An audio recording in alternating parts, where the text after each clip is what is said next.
Hello, I am Hannah, customer researcher, qualitative researcher, and this is survey 4 or episode 4 of the 50 surveys project. The goal is to tear down 50 marketing surveys in 50 days, but it's actually now more than 50 days because I was ridiculously sick, had a cold the past few days, and I decided to spare you my cough attacks. If you can hear like the level of congestion that is happening right now, my voice is like 2 octaves lower, so apologies in advance, but we're going to make it through it. We're going to make it through this episode. So 50 days, 50 survey teardowns, and really to kind of explore the art of asking better questions so that we can collect more meaningful data, better insights, smarter, sharper insights.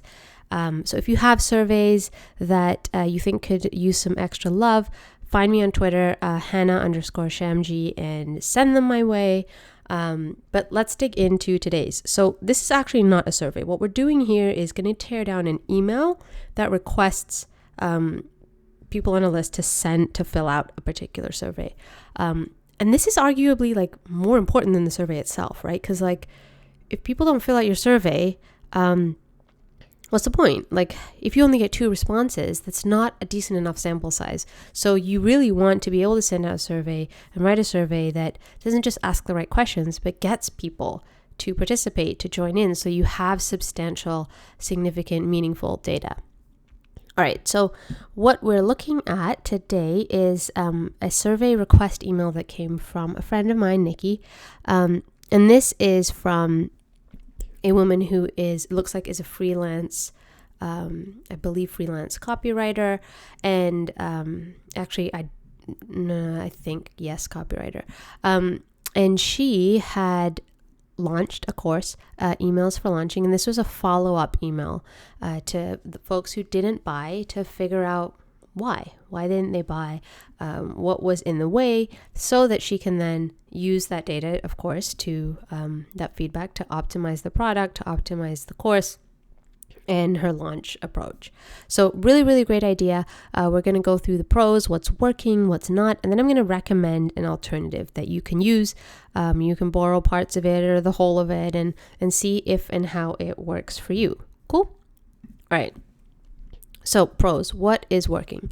The fact that she's sending out a survey at this time, first of all, is great. I was just talking about this on a podcast today, that it's these moments of like either starting a behavior or ending a behavior. It's the moments of choice, right? This what Jobs to be Done calls switching. These moments are really, really powerful. So when people buy or they don't buy, when people opt in or they don't opt in, when they sign up or they don't sign up, all of those are really, really great decision points. And to piggyback a survey on the end of that is really powerful because you're closing off the decision point with collecting information like, hey, you just did this thing or didn't do this thing. Why not? Why or why not?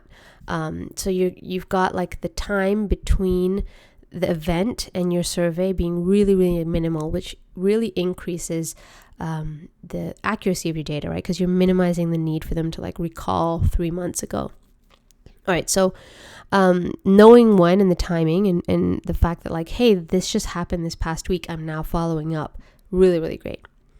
I noticed you didn't sign up, which is totally cool, by the way. It wasn't for everyone. So this starts to hint at this notion of like, you want to identify who the person is and why you're reaching out to them in particular, because you want to make a personal ask, a specific ask.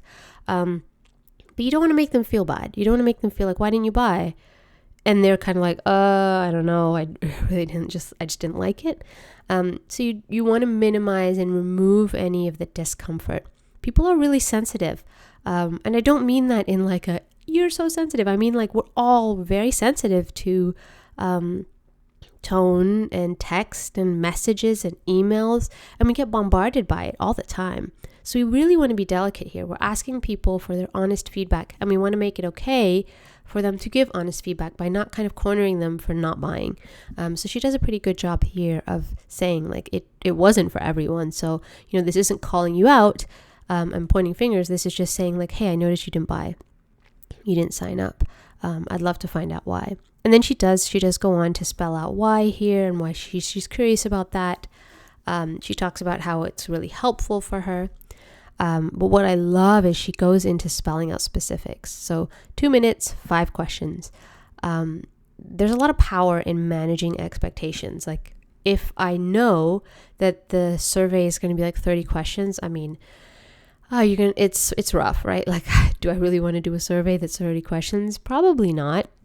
But if I'm on the fence and I guess, yeah, it's relevant to me because I was just thinking about this and why I didn't buy this course or why I didn't sign up for the training. And then you ask me and I know it's going to take me like 2 seconds. Cool. Okay, sure. I'll happily do it. So all of these are kind of like little nudges, right? Because surveys are not like hugely appealing in and of themselves to everyone. So the more we can incentivize and motivate survey completion, the better. We've got a nice clear call to action here. It's bolded, it stands out, very obvious of like, where do I go if I want to give my feedback? So that's fabulous. And then you have some real genuine appreciation here. Like you can see that this is actually a person behind the ask, right? What is really great is she ends with an incentive. So this is actually part of her course, the email planning spreadsheet from the course that she's just like giving you for free. And so that's great, right? Like what that means is that you didn't have to do any of the quote unquote work. You didn't have to like join this training, sign up to this training, but like she actually wants to give this to you as a gift. Now, you'll see what I'd suggest she does with that at the end, but it is a really important piece. Like giving people incentives works and it's helpful. If you want feedback, it's pretty commonsensical to ask for feedback and then in exchange, like reward them for their time or demonstrate that you appreciate it. So it's really, really great that she does this and very relevant too to pick something that she's already covering in the training to now kind of feed and sort of dangle here as like, when you complete the survey, you'll get this part too. All right, so let's take a look at like what's not really working and what could be improved. First off, she's got a link here to emails for launching. When it comes to surveys, like I was saying before, they're just not always as seductive in and of themselves. The more barriers you put or distractions in the way of completing the survey, the more likely people will get distracted and not overcome those barriers. So you want to stick to one call to action, one link, not more than one. So your focus is you're asking about the survey and you link to the survey and that's it. You want to also be careful that you're not assuming that folks are opening the emails or that they're following the launch.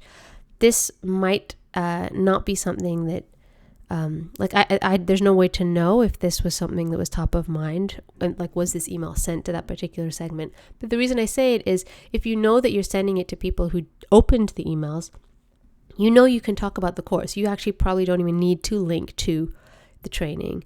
You can just start speaking about it because you know they've been watching you. You know they've been watching your promo emails, maybe 60% of the emails. So you want to make sure that this is like relevant to them. The more relevant, the less you have to explain and say about this training. You can just dive right into it.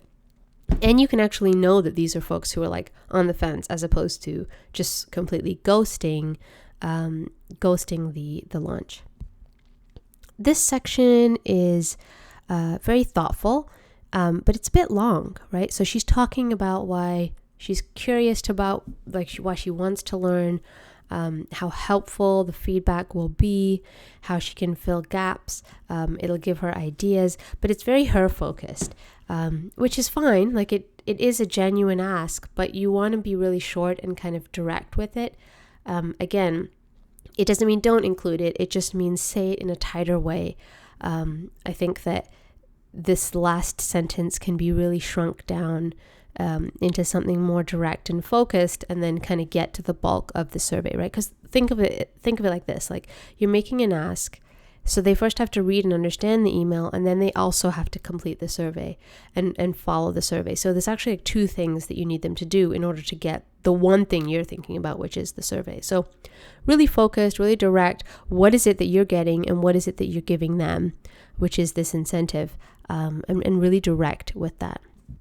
So about the incentive, if it's a favor, that's fine. That's totally fine. I've definitely sent out survey requests where the client has a really good relationship with their list, or the volume of people on the list is tremendous, the survey is really short, very compelling, and they didn't really need an incentive. In other instances, an incentive works wonders. But if you have one, lead with it. Don't make folks hunt. And this is a really, really smart incentive, because it has to do with this training that this individual didn't sign up for, right? So we don't sign up for the training. Maybe we've had our eye on it, and hey, you're giving me something free from the training. That's fabulous. So I would lead with this. I don't have it featured here, the subject line, but it wasn't specific to the survey and it didn't talk about the incentive. And you'll see in my recommendations, I recommend lead with that. Lead with what's in it for the person filling out the survey. They're more likely to stick around, figure out how they can get the thing that maybe they've been on the fence about buying. Well, now you're giving a part of it to them for free. So really smart incentive. Let's take a look at, I rewrote this email to see if we can bump up the pros and eliminate some of the cons, and really tighten up the ask to kind of make that incentive clear and easy. All right. Got a subject line here, question and a thank you gift. Alternatives to this might work better. I've also tried we want to gift you X, whatever X is, ideally the incentive, or question and what the name of the incentive is. The point being, you want to mention the incentive in the headline. If in the subject line rather, if the name of the incentive, like in this case, it's the spreadsheet, if the name of the incentive is recognizable, then include that here. If it would be relevant to them, if you've talked about it in the launch, totally include that here, because that's a buzzword for them now. But really, really lead with why should they even open this email? I sent this to myself. I did a rewrite and sent it to myself. You can see sent to me. So that just so you can kind of see it in email format. All right. So, hey, whoever the person is, were you on the fence about my emails for launching training? So now we have kind of permission to be really specific here, that they know about the training. We don't need to link to the training. But because we're sending it, we've decided we're going to send it to people who've opened the emails. So whether it's a percent of the launch or promo emails, we know that they've been watching. They've opened a few emails consecutively, so they know about the training and they didn't buy. That's enough information for us to kind of make the assumption that this is a valid question that they're going to answer. Yes, I was on the fence. I stayed with you through the launch and I didn't buy. And then you want to start making it personal and personable, but really kind of focused and tight. So you don't need to be super specific, but you just need to be human and make your ask and make it a pretty obvious one. So I've used a bit of formatting play to sort of breaking it up and asking because I saw you didn't buy and I want to learn from you, right? So instantly takes the pressure off I saw you didn't buy, what happened? I saw you didn't buy and I value that experience is what I'm essentially saying here. Was there something missing or something else you were looking for? I'd love to know so I can make trainings you need and would find useful. Right? So obviously this is for you. This is going to benefit you, but you're making it hey, what's your experience? Was there something missing? Was something happening? Is different to I would love to learn about you. There's no engagement that you're creating there. So this is leading primarily with a question before you're actually entering the survey to sort of get the wheels turning. Here's where you can tell me. It shouldn't take you more than 30 seconds. So value here is you've got one call to action. I don't link to the emails for launching training. I'm not calling it a survey. Wherever you can, do not call a survey. It just has its own depth of definition, right? People hear survey and they think annoying or irrelevant or marketing or interrupting. So if you don't have to call it a survey, don't. Sometimes it's a point of reference and maybe with a client, absolutely. But when you're talking to other people, this is just feedback. Hey, what did you think of this thing? I mean, we survey, I talked about this in a tweet recently, we survey all the time. When I ask, hey, do you like the dinner I just made to my husband? I'm surveying him. If I ask about a friend about a restaurant that she just went to, I'm surveying her. So we use surveys all the time. We just don't have to call them surveys because it actually like lowers the barrier to entry. So here's where you can tell me. It's very clear what's going to happen when you click on the link. It shouldn't take you more than 30 seconds. You might even want to include like number of questions or hints at what you're going to ask to make it really clear, to really set clear expectations and kind of manage what happens when you click on that link. And then the incentive that's repeated, right, from the subject line. When you click that link, you'll also get a part of the emails for launching training for free. So you want to emphasize that this is for free.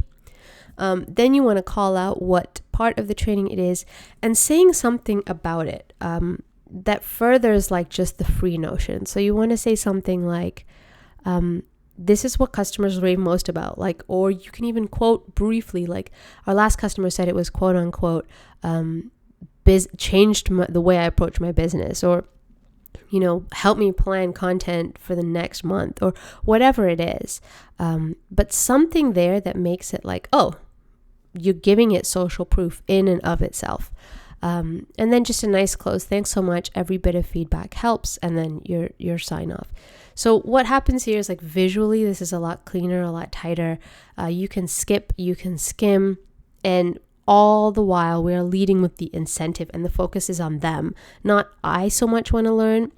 We've only got one I focused sentence. The rest is like, hey, what was your experience? Was this helpful? Here's what I'm going to give you. I think you'll like this. So it's very like about them. I hope that's helpful. We're going to get back into surveys tomorrow, but this really, really is important. If you're sending out an email for a survey, you need an email that works so that you can get the survey data that you need. Pop any questions that you have into the comments. I will link to my Twitter there as well. If you have any surveys of your own surveys that you come across that you would love me to tear down, I would love that too. And I will see you tomorrow in survey 4 of the 50 surveys project. Bye.